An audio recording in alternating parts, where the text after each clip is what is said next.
Okay, so the last flopper stopper video I did, I actually did them out of order. That video was me retrieving the flopper stopper because they were already in. So today I'm going to put them in. One of the things I said on the last video was that once they're rigged first time for the season, I leave them rigged. So we got to this anchorage a couple days ago. I had the flopper stopper deployed at the last anchorage. So these are fully rigged. All the lines are on. When I say they're rigged, all the lines are ready to go. So my mission right now, I should have put them in when we got here. It was nice and calm. You can see we got white caps in the anchorage. It's windy. We're not rolling because of waves with the wind. We're actually rolling because of the wind. So I'm going to drop them in. My mission right now is extend the poles, get the fish in the water. That's the fish, this plate. So there we go. The first thing I got to do is release this line because it will be pulled out when I extend the I like to straighten that out because any loops or lines that are knots will prevent the pole from extending. So I'm going to go up, extend the pole.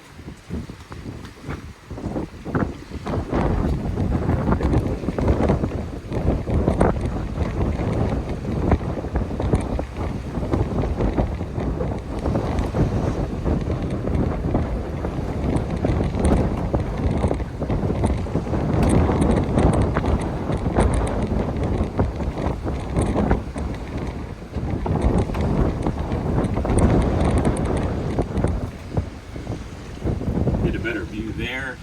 You can see all the lines that are out, holding it in place. I actually don't like that. The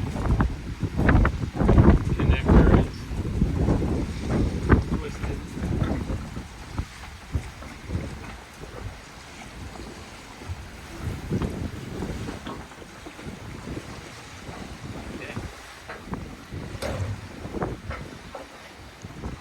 Make sure it's right because it's going to sit out there for at least a couple days in this case. Secure the pole. So now it cannot move forward, it cannot move back, and that's a solid line, it cannot move up. So now the fun part, getting the plate in. Much more fun when it's not windy. So the main mission here really is just to not scratch the boat up. I've already got my retrieval line on.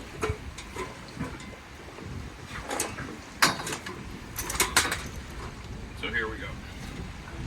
So the wind blowing, this plate likes to turn in the wind. Like I said in my last video, on the way up, I do the same thing reverse. I kind of let it hit the boat on the way down, gently, so that it doesn't scratch. And there's my metal rub rail. Okay.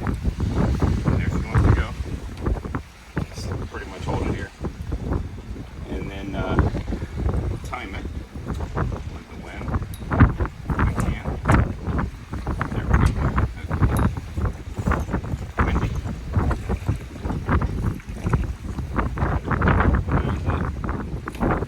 One down.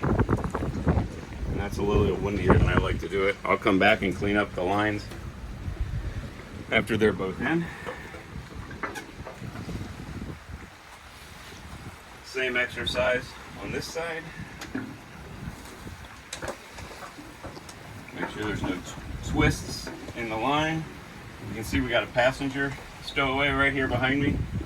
He just flew up. He's looking for protection from the wind too. Sorry bud, don't mind me.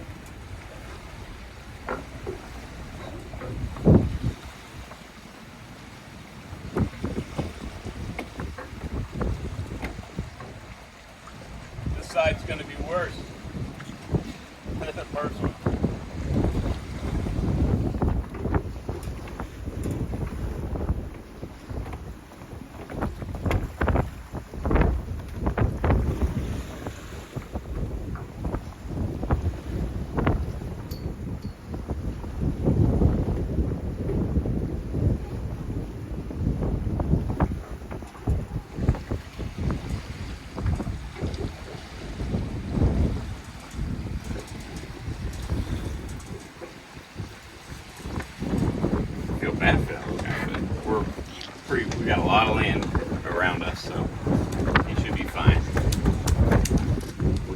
Go.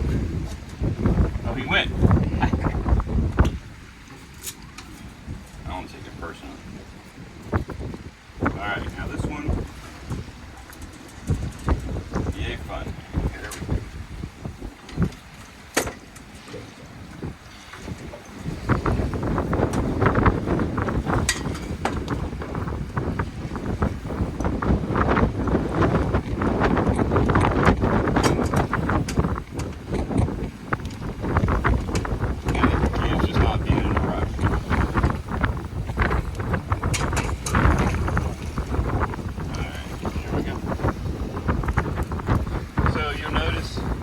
Down guy line, it looks like I have a knot. It is a knot. It's a line shortening knot.